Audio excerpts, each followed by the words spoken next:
Marco Caruso was a herpetologist specializing in reptiles at the University of La Sapienza in Rome.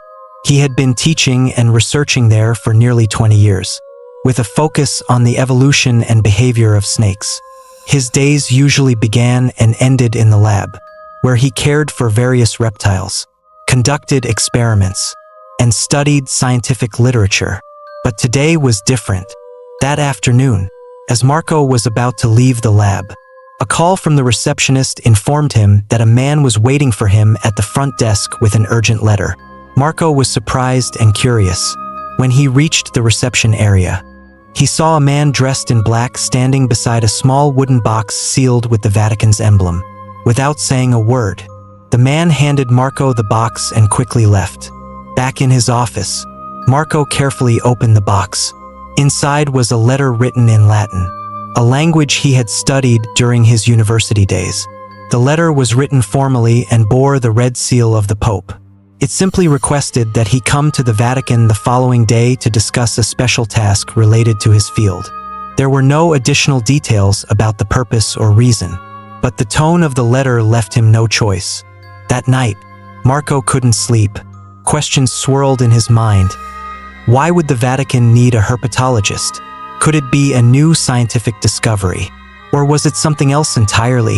The next morning, Marco departed from Rome early, his heart filled with anxiety and curiosity as he approached the place where he would soon uncover unimaginable secrets.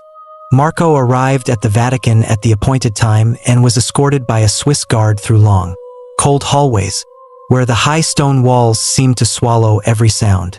He could sense the mystery in every corner, as though the ancient walls were concealing centuries-old secrets. The air grew colder and more humid as they ventured further inside. The guard led Marco to a massive steel door secured by an advanced security system, including fingerprint and retina scanners. After the guard entered the codes and unlocked the door, Marco stepped into a colossal laboratory filled with state-of-the-art equipment but surrounded by ancient stone walls. It was a place where time seemed to stand still, where modern technology and medieval architecture blended in a strange, unsettling way. Pater Vincenzo, a tall priest with a stern gaze and a deep, authoritative voice, was waiting. "Professor Caruso, thank you for coming," he said. "We need your help with a very important project. You will soon understand why we must keep this matter secret." Pater Vincenzo led Marco through various sections of the laboratory, where large glass tanks housed several bizarre reptilian creatures that Marco had never seen before. "Subject 14, Pater Vincenzo said as they stood before one of the tanks. Marco saw a creature nearly 1.2 meters long, with glossy black-green scales and large eyes that seemed to contain an intelligence, or perhaps malevolence. Pater Vincenzo explained that this creature had been discovered in an excavation beneath St. Peter's Basilica centuries ago. Records indicated that it was regarded as a symbol of supernatural power in various ancient cultures. "We need your expertise to better understand this creature," Pater Vincenzo said. "There are things that science has yet to explain, but we believe this creature holds the key to unlocking an ancient secret." Marco felt both confused and captivated. He knew he couldn't resist the call, even though something inside him warned that he was treading dangerously close to a boundary best left undisturbed. Marco began his work that very day, conducting preliminary experiments to analyze Subject 14. The creature had a unique scale pattern unlike any reptile he had ever studied. When he shone ultraviolet light on the scales, they emitted a faint glow, as if there was a living energy moving beneath the surface. In another experiment, Marco decided to test the creature's response to low-frequency sound waves.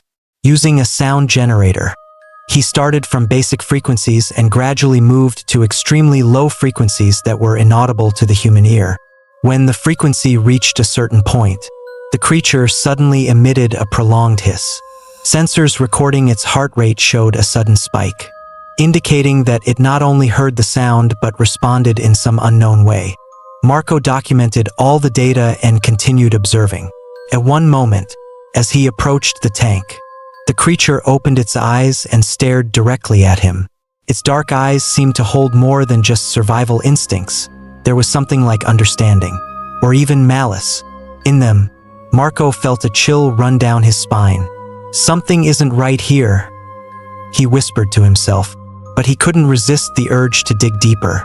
He proceeded with further experiments, from analyzing blood samples and testing reactions to light and temperature, to observing the creature's behavior under different environmental conditions. He noticed that whenever he altered the experiment parameters, the creature exhibited unusual responses, giving him the impression that he was attempting to communicate with some form of intelligence. Marco felt he was on the verge of a significant discovery, but he also recognized the potential danger of his work. One day, while conducting an experiment using extremely low-frequency sound waves, he sensed an unexpected shift in the room. The air seemed to thicken, the space compressing around him. He heard a faint whisper echoing from somewhere distant, yet no one else was there. Marco decided to report this to Pater Vincenzo. "I believe this creature might be capable of communication," he said, his voice trembling. "We may be dealing with an intelligence we have never encountered before." Pater Vincenzo remained silent for a long moment, his sharp gaze fixed on Marco. "There is a secret society within the Vatican, Professor." He finally spoke. "Ordo Serpentis. They believe these creatures could be used for greater purposes. Some even suggest they are supernatural entities, or possibly of divine origin." Marco felt overwhelmed by what he was hearing. "We can't use them for any purpose if we don't understand the risks," he warned. "I have a feeling we're opening a door we know nothing about," feeling drawn into a darker conspiracy than he could have imagined. Marco decided to learn more about the secret society Ordo Serpentis. He and Elena, a colleague whom he trusted, began discreetly investigating old Vatican documents and reports. In the process, they uncovered ancient manuscripts describing mystical rituals, past awakenings of the creatures, and strange phenomena that followed. In a dimly lit room deep underground, Marco and Elena found a book written in Latin, filled with mysterious symbols. These symbols resembled the markings they had seen on the larger creature's body, a creature Marco had not encountered before but had heard eerie stories about from other workers. Marco felt a chill down his spine as he turned the pages. The symbols seemed to move, glowing faintly, causing him to feel dizzy.